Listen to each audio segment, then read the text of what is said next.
You are the common denominator across all of your dating and relationship experiences. It's an obvious statement, but it carries with it some very significant implications. And one of those is that if you are experiencing narcissists, emotionally unavailable people, men or women, if your relationships seem to last a certain amount of time and then they end in a very similar fashion, or you're feeling insecure in the relationship, the problem is not out there. It's not with society, it's not with men, it's not with women, it's not with modern dating. To believe that is actually to disempower yourself. You get to exonerate yourself from responsibility and you get to blame what's happening out there, but it does not leave you with your hands on any levers of control to be able to create what you want.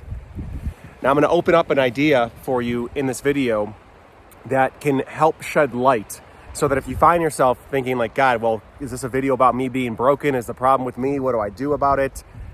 Hang in there, right? Because the thing is you actually have more power than you think. And in fact, sometimes when I talk to people who are experiencing the same type of patterns over and over again, we reframe it and we actually start to see that the experience of maybe attracting emotionally unavailable partners or narcissists or having relationships that end the same way with maybe infidelity, you can start to position yourself as a master creator of that experience, right? Now it's unintentional and it causes misery, but there is a way in which perhaps you have developed a way of being and a way of seeing the world and a way of looking out for certain things that actually starts to create the very thing that you consciously don't want. So going a layer deeper, here's how it works.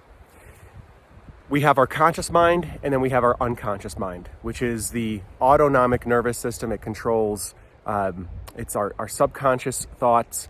It is the deep hidden beliefs that we have about ourselves, about life, about other people. If in your past you have learned to love people that maybe abandoned you, or people that are abusive, or they make everything about themselves, and you have had to learn how to love those people, or you had practice cultivating loving those people, aka your primary caregivers, mom and dad, then what ends up happening is your body codes that as that you are able to survive doing that.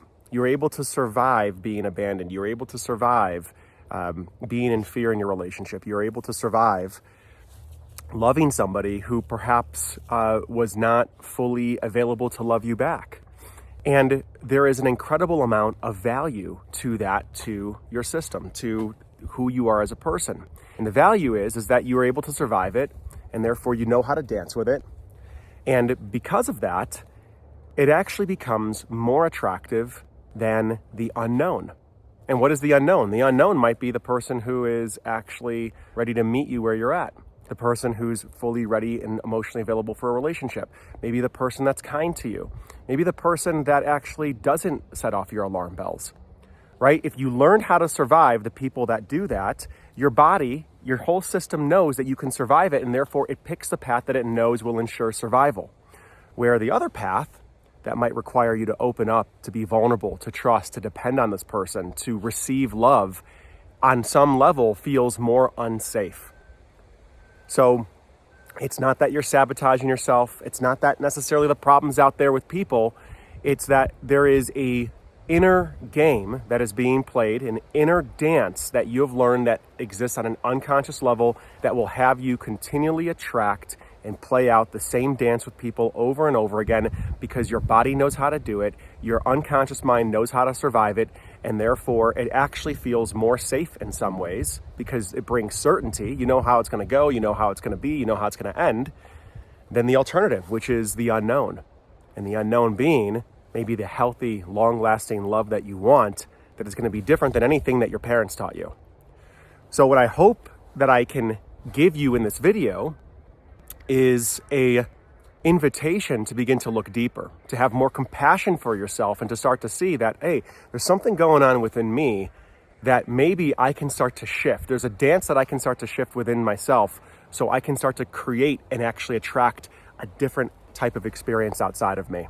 If you would like help doing this is the work that I've been doing with people for 12 years at this point, is helping them remove the blocks that they have to love, to rewire their relationship with themselves, so that the world starts to reflect this new dance that they have with themselves on the inside.